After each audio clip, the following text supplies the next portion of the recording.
Olá, pessoal. Vamos dar início aqui à nossa aula número 4 da disciplina de Mercado de Capitais, uma seletiva aqui de tópicos de direito comercial.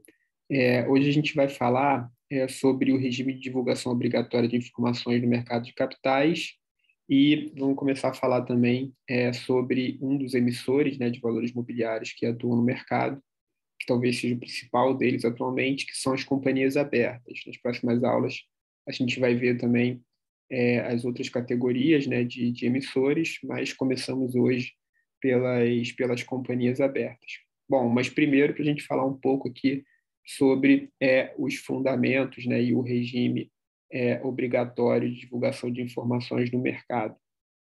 O que é isso, né? O que é esse regime de divulgação obrigatória de informações? Dentro da regulamentação do mercado de valores imobiliários, a pedra fundamental dessa regulamentação é a transparência, né? O que os americanos chamam de full disclosure, né? Total transparência dos emissores e das operações.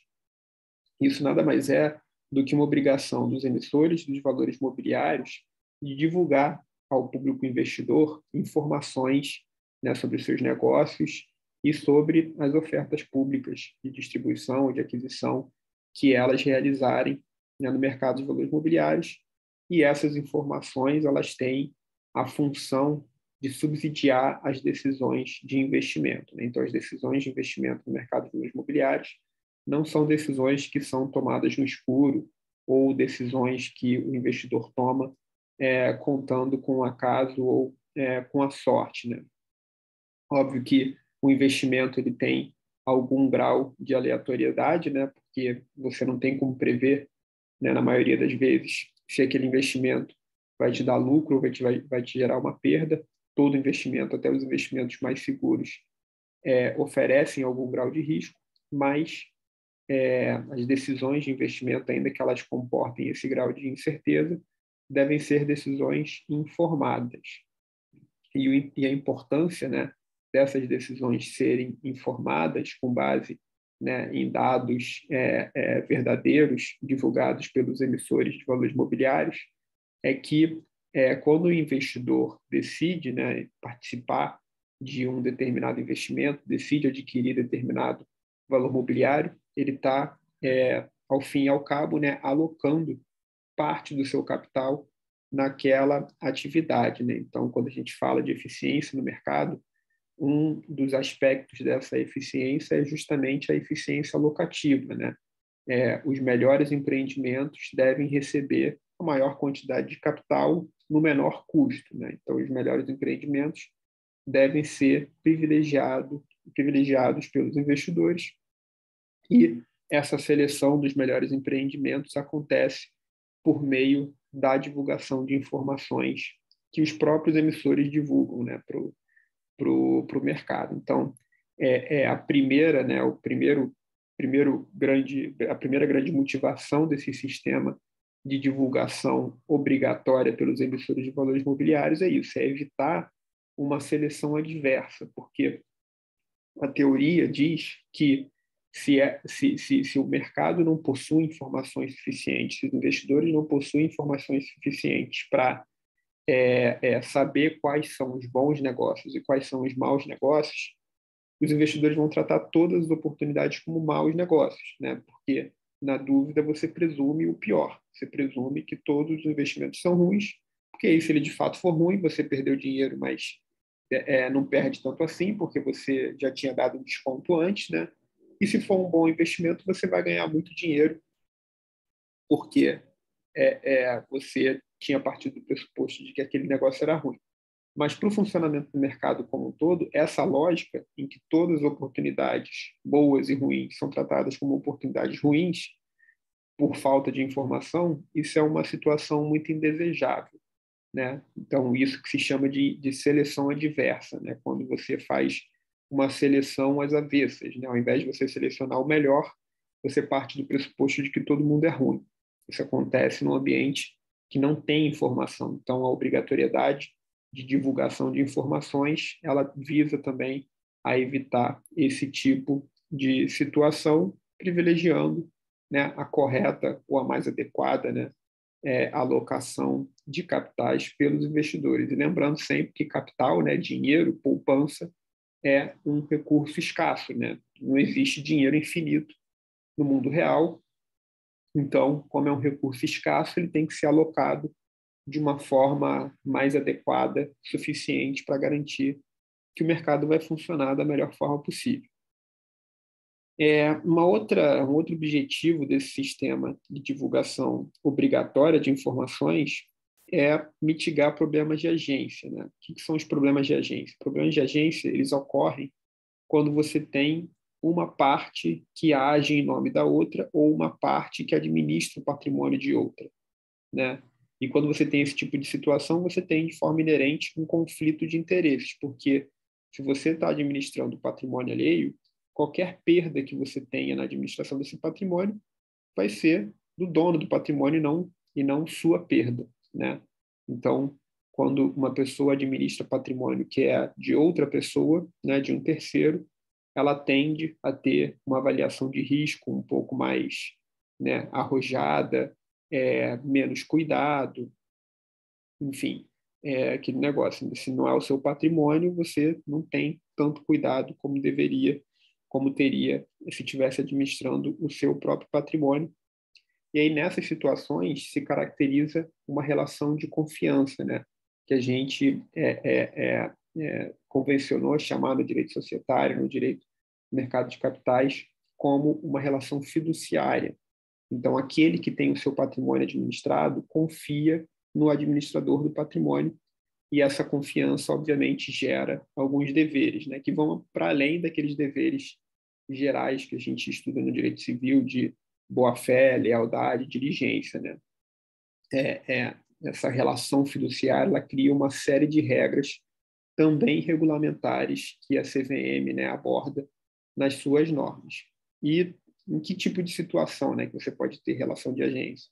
Pode ter relação de agência, por exemplo, na relação entre um administrador de uma companhia aberta e a própria companhia e seus acionistas, né? O administrador, embora ele seja um órgão da companhia, né, ele, assim, na prática, né, se você olhar a situação concreta, ele é uma pessoa que está administrando, né, o patrimônio de uma outra, o patrimônio da companhia, que indiretamente é dos seus acionistas. Então, você tem essa relação de agência. A relação também entre cotistas de um fundo de investimento e o gestor de carteira de investimento desse fundo, né? O gestor, ele está ali administrando o dinheiro dos cotistas. Então, pode ter esse tipo de problema de agência também.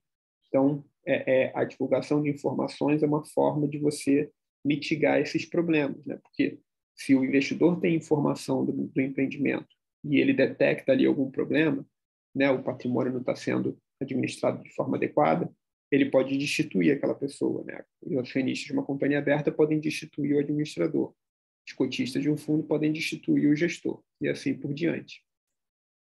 Um outro objetivo é evitar o cometimento de fraude e ilícitos, especialmente insider trading. Então, isso tem a ver um pouco também com a mitigação dos efeitos com os problemas de agência, mas aqui a gente está falando especificamente de um cenário, né, em que uma pessoa comete uma fraude ou um ilícito no âmbito do mercado de capitais. Então, você pode pensar num gestor, né, que comete algum ato ilícito na gestão dos investimentos de um fundo de investimento. Você pode pensar num administrador que comete algum ato ilícito no desempenho das suas atividades de administração.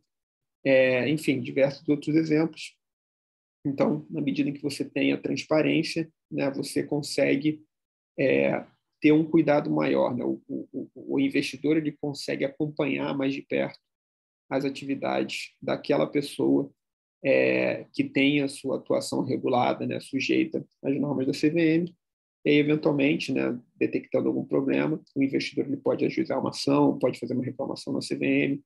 Então, essa transparência das informações também é importante para isso, para que o investidor tenha a confiança, o conforto de que não há atos irregulares, né, inadequados sendo praticados por um determinado participante, um determinado agente do mercado. E isso é especialmente verdade no caso do insider trading, e aqui só adiantando, né, a gente ainda vai ter uma aula sobre isso. O insider trading é uma prática, né, que está relacionada à negociação de valores imobiliários por alguém que possui informação confidencial que ainda não foi divulgada ao mercado. Então, os administradores de companhias abertas, por exemplo, diariamente eles recebem informações sobre a companhia e algumas dessas informações são confidenciais, elas não são imediatamente divulgadas ao mercado, seja porque não precisam, porque né, não estão qualificadas como uma informação relevante que tem que ser divulgada imediatamente, seja porque não podem ser divulgadas de forma imediata, porque caracterizam ali algum segredo, né, do negócio, algum segredo comercial. Então, os administradores, de forma, né, recorrente, têm acesso a informações que os investidores ainda não receberam. E essas informações, eventualmente, poderiam, né, na hipótese desses administradores negociarem valores imobiliários da companhia, poderiam dar uma vantagem a esses administradores, que eles podem saber que existe uma notícia boa que não foi divulgada ao mercado ainda, ou que existe uma notícia ruim que não foi divulgada ao mercado ainda, e aí eles podem se antecipar aos movimentos, né, da cotação dos valores imobiliários. Isso é proibido pelo nosso ordenamento, que não permite que os administradores e outros participantes do mercado negociem valores imobiliários de posse, né, de informações confidenciais. Então, o fato de você forçar, obrigar a divulgação de informações, né, obrigar a transparência, também reduz o risco do insider trading, porque reduz a quantidade de informações confidenciais que não são divulgadas ao mercado, né? A maioria das informações são imediatamente divulgadas ou periodicamente divulgadas. Por fim, essa transparência, ela também tem, né, o ponto positivo de promover a confiança dos investidores no mercado, né? Os investidores, eles confiam que estão participando ali de um mercado rígido e não de um mercado, né, que está ali infestado de ilícitos, de práticas irregulares, de administradores que negociam de posse de informações privilegiadas e que levam vantagem em tudo. Então, os investidores, eles têm mais confiança de que estão ali num ambiente em que as regras são cumpridas e que os investimentos vão dar, né, retornos com base ali no mérito de cada investimento e não com base em práticas irregulares, né? Então, dá uma certeza maior para os investidores que eles estão sendo tratados de forma justa, né? Que o dinheiro deles está sendo bem tratado. Então, por todas essas motivações e outras aqui que a gente não está abordando, mas a intenção aqui não é ser exaustivo, é que a gente tem no mercado de valores imobiliários esse regime de divulgação obrigatória de informações. E aí, só para a gente encerrar esse ponto, esse regime, ele nem sempre existiu, né? Nem sempre a gente teve no mercado de valores imobiliários essa obrigação dos emissores de divulgar informações aos investidores. Essa ideia, ela surgiu com mais força, né, nos Estados Unidos na década de 1930, depois da quebra da Bolsa de Nova York em 1929, porque, né, uma das causas da quebra da Bolsa de 1929 foi justamente a falta de informações fidedignas sobre as companhias na época. Então, muitos investidores investiam com base em especulações, com base, né, em boatos, com base em meras expectativas que não eram fundadas, né, em nenhum dado concreto, e isso acabou fazendo com que muita gente investisse muito dinheiro em negócios que não eram bons. Esses negócios quebraram e os investidores acabaram perdendo dinheiro como consequência disso. Então, a partir dessa crise, né, que foi uma das maiores crises, não só do mercado de valores imobiliários, como também se tornou, né, uma crise financeira global, todo mundo conhece essa história. Por esse motivo é que, a partir da década de 1930, surgiu nos Estados Unidos, né, leis que obrigavam as companhias a divulgar informações sobre os seus negócios aos investidores, e esse modelo foi copiado em diversos países, inclusive no Brasil. Então, hoje, todos os emissores de valores imobiliários, né, que atuam no mercado no Brasil precisam divulgar para os investidores, de forma periódica, né, determinadas informações que são, né, exigidas pelas normas da CVM, o conteúdo dessas informações varia de caso a caso e varia conforme o tipo de emissor, né? As companhias abertas divulgam um certo tipo de informação, os fundos de investimento divulgam outros tipos de informação, as companhias securitizadoras divulgam outros tipos, e assim por diante, mas todos esses emissores têm que divulgar um certo conjunto de informações ao mercado, e essa divulgação ocorre, né, de forma periódica ou de forma episódica, de acordo com as regras da CVM. Bom, com isso a gente passa aqui a discussão, né, sobre o primeiro tipo de emissor de valores imobiliários que a gente vai abordar nesse semestre. Talvez ainda hoje seja o tipo de emissor mais importante que a gente tem no nosso mercado, que são as companhias abertas, né? Então, as sociedades anônimas que obtêm o seu registro de companhia aberta perante a CVM. Bom, o que são as companhias abertas, né? As companhias abertas são sociedades anônimas, são sociedades empresárias, né, constituídas na forma da Lei 6404, que obtiveram o seu registro de companhia aberta perante a CVM, né? Então, o registro de companhia aberta é o que distingue a companhia aberta da companhia fechada. Isso está lá no artigo 4º da Lei 6404, também está refletido, mesma regra, no artigo 22 da Lei 6385. O que é o registro de companhia aberta perante a CVM? Nada mais é do que o registro que a CVM confere a uma sociedade anônima, permitindo que ela ofereça no mercado de valores imobiliários ao público investidor os valores imobiliários de sua emissão, né? Então, as companhias abertas é o único tipo de companhia, né, que pode negociar valores imobiliários no mercado, o único tipo de companhia que pode permitir que seus investidores negociem publicamente os seus valores imobiliários no mercado. Bom, a CVM ela tem competência para regular as companhias abertas, né? E um ponto interessante é que a competência da CVM ela não está adstrita à Lei 6385.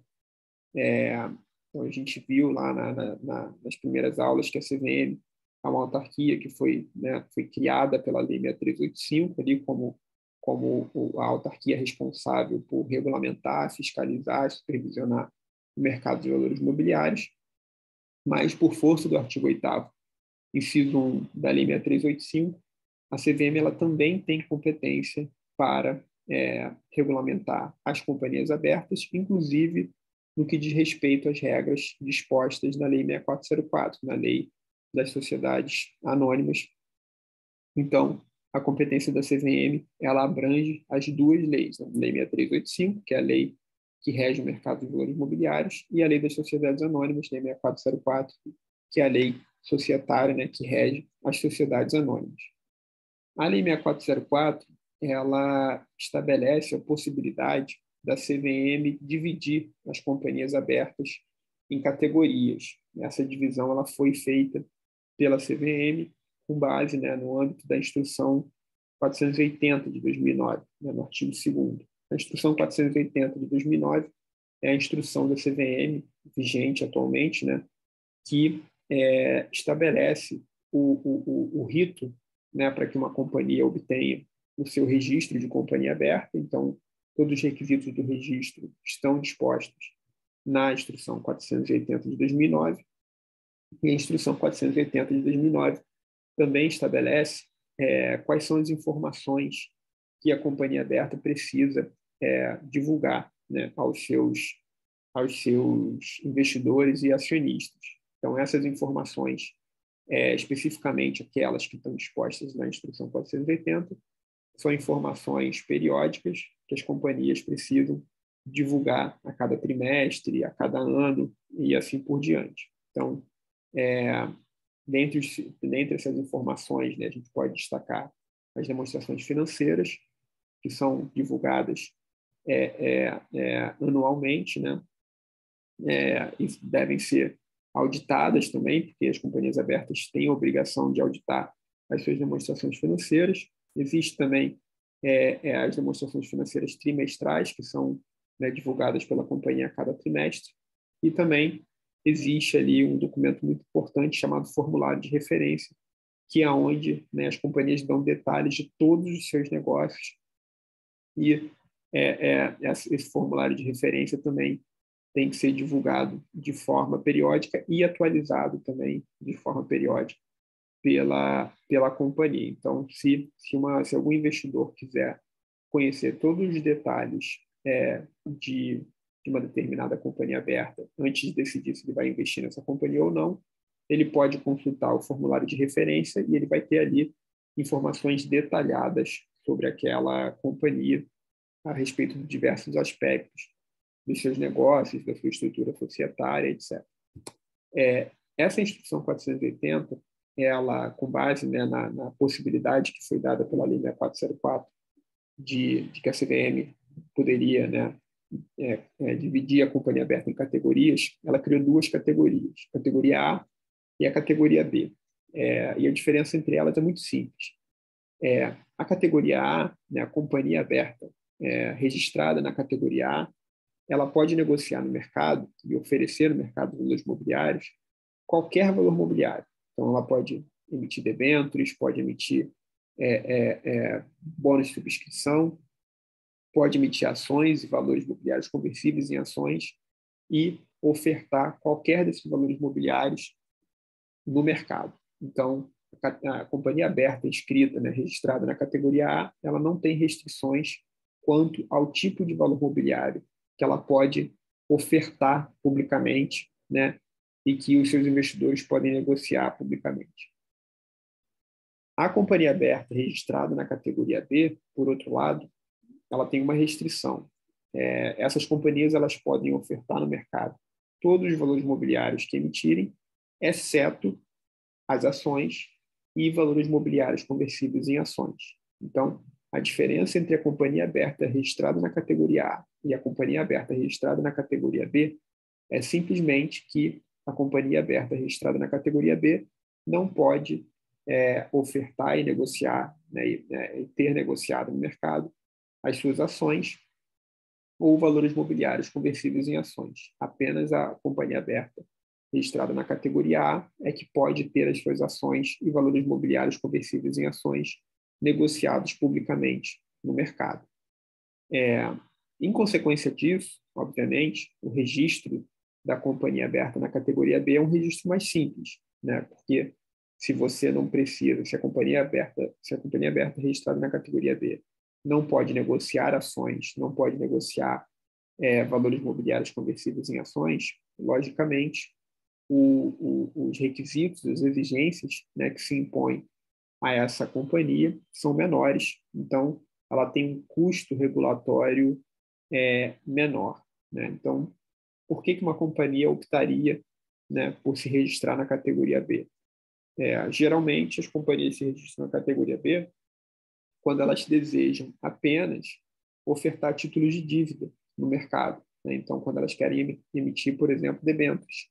Então, se uma companhia quer tão somente negociar debêntures no mercado de valores imobiliários, ela pode se inscrever, se registrar como companhia aberta na categoria B e ela vai poder negociar debêntures no mercado, embora não possa negociar ações e valores imobiliários conversíveis em ações. Um outro motivo que geralmente, né, fundamenta essa decisão da companhia é que algumas companhias, por um requisito legal ou por um requisito contratual, precisam manter um registro de companhia aberta, né? Mas não necessariamente essas companhias têm a necessidade de ter as suas ações negociadas no mercado. Então, quando uma companhia tem a obrigação de ser aberta, mas não necessariamente tem o interesse de ter ações negociadas no mercado, elas têm a opção de se registrar como categorias abertas, como companhias abertas na categoria B. Então, você tem exemplos, por exemplo, de concessionárias, né, de serviços públicos, ou de concessionárias que administram algum bem público que, em função do edital lá de concessão, têm a obrigação contratual perante o Estado de se manterem como companhia aberta, mas elas não têm interesse em negociar ações. Então, elas obtém um registro de companhia aberta na categoria B apenas para poder dizer, né, para o Estado, para o contratante, enfim, para quem quer que seja, que são companhias abertas, embora elas sejam uma companhia aberta que tem uma possibilidade, né, um número de possibilidades menor em função da proibição de negociar em ações e valores mobiliários conversíveis em ações no mercado. Bom, qual é a competência da CVM, né, com relação às companhias abertas? As competências estão listadas no parágrafo 1º do artigo 22 da Lei 6385, que diz, né, que compete à CVM expedir normas aplicáveis à companhia aberta sobre a natureza das informações que devam divulgar e a periodicidade da divulgação. Então, a gente já viu isso. A norma principal que lida com isso é a Instrução 480, que fala, né, quais são as informações que a companhia tem que divulgar e qual é a periodicidade dessa divulgação. O relatório da administração e demonstrações financeiras, logicamente, todo ano a companhia precisa divulgar e submeter à aprovação dos seus acionistas as demonstrações financeiras e o relatório da administração. E isso não só é uma exigência da Lei 6385, como também é uma exigência da Lei 6404, né, lá no artigo 132, que fala sobre as matérias que precisam ser deliberadas na AGO, né, anualmente, dentre elas a deliberação sobre o relatório da administração e das demonstrações financeiras. Inciso 3, a compra de ações emitidas pela própria companhia e alienação de ações em tesouraria. Então, esse tipo de operação, né, ele obedece a alguns requisitos, especificamente na Lei 6404, a gente tem lá a regra do artigo 30, salvo engano, né, que diz em que hipóteses que a companhia pode negociar ações de sua própria emissão. Então, a CVM também tem competência para expedir normas a respeito disso. Inciso 4, padrões de contabilidade, relatórios e pareceres de auditores independentes. Então, a CVM ela pode estabelecer o formato desses relatórios, o formato desses pareceres, né? E essa padronização feita pela CVM é importante para que os investidores possam comparar, né, uma companhia com a outra.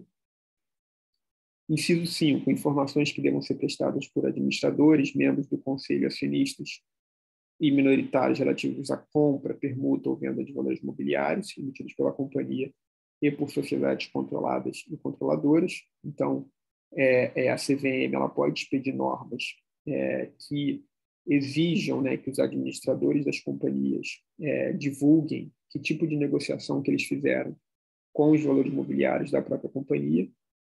Isso aqui é especialmente importante para que a CVM supervisione, né, e verifique se, eventualmente, um administrador fez alguma negociação de posse de informação privilegiada, que a gente já viu que é uma infração, né, um ato irregular.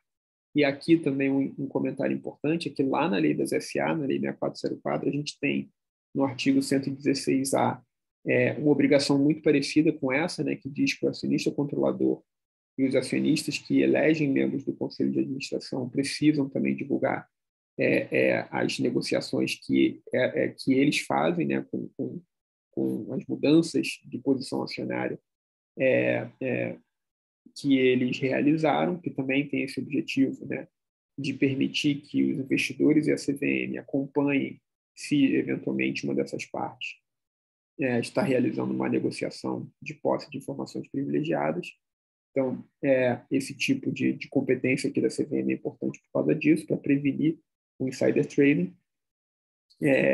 Inciso 6, a divulgação das deliberações da Assembleia Geral e dos órgãos de administração da companhia, fatos relevantes ocorridos nos seus negócios que possam influir de modo ponderável na decisão dos investidores no mercado. Então, aqui a gente vê que a CVM ela pode também obrigar que as companhias abertas divulguem fatos relevantes sobre os seus negócios, né? Então, os fatos relevantes são fatos que acontecem nos negócios da companhia e que podem influenciar a decisão de investimento dos investidores. Então, se um contrato relevante é assinado, ou se uma operação relevante é concluída, né? Se um ativo importante é adquirido, esse tipo de informação, se tiver, né, a capacidade de influenciar a decisão dos investidores, precisa ser divulgada imediatamente A CVM ela tem uma norma específica sobre isso, que é a Resolução 44 de 2021. E essa norma ela especifica, né, que tipo de informação se caracteriza como informação relevante e quando, né, em que momento ela tem que ser divulgada ao mercado e qual diretor é responsável por operacionalizar essa divulgação. Lá na Resolução 44, tem de forma muito clara que o diretor responsável por realizar a divulgação é o diretor de relações com investidores, que na prática, né, no jargão do mercado também é chamado de DRI. E lembrando, né, na Lei 6404, a gente tem a regra do artigo 157, que também fala sobre a obrigação, aí no caso da Lei 6404, a obrigação dos administradores de divulgar fatos relevantes que tenham conhecimento. Então, as duas coisas se falam.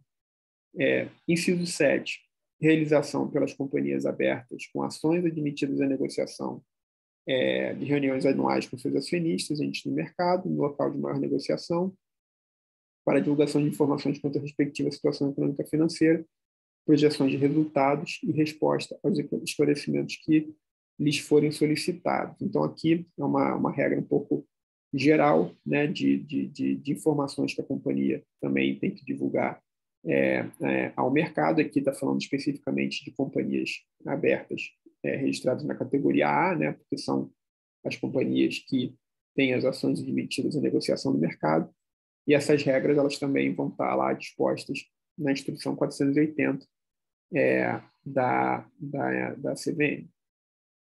E as demais matérias previstas em lei, que a gente pode ter, né, várias outras competências da CVM sobre as companhias abertas que não estão listadas aqui. Então, competência, por exemplo, para exigir divulgação de informações no âmbito de ofertas públicas de distribuição ou no âmbito de ofertas públicas de aquisição das OPAs,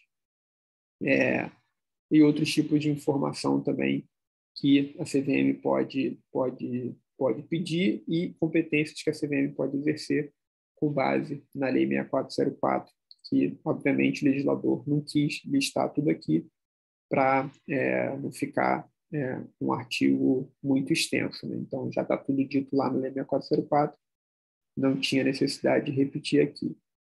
Bom, com isso a gente chega aqui ao final da nossa aula. Então, ficamos por aqui e nos vemos na próxima. Até já.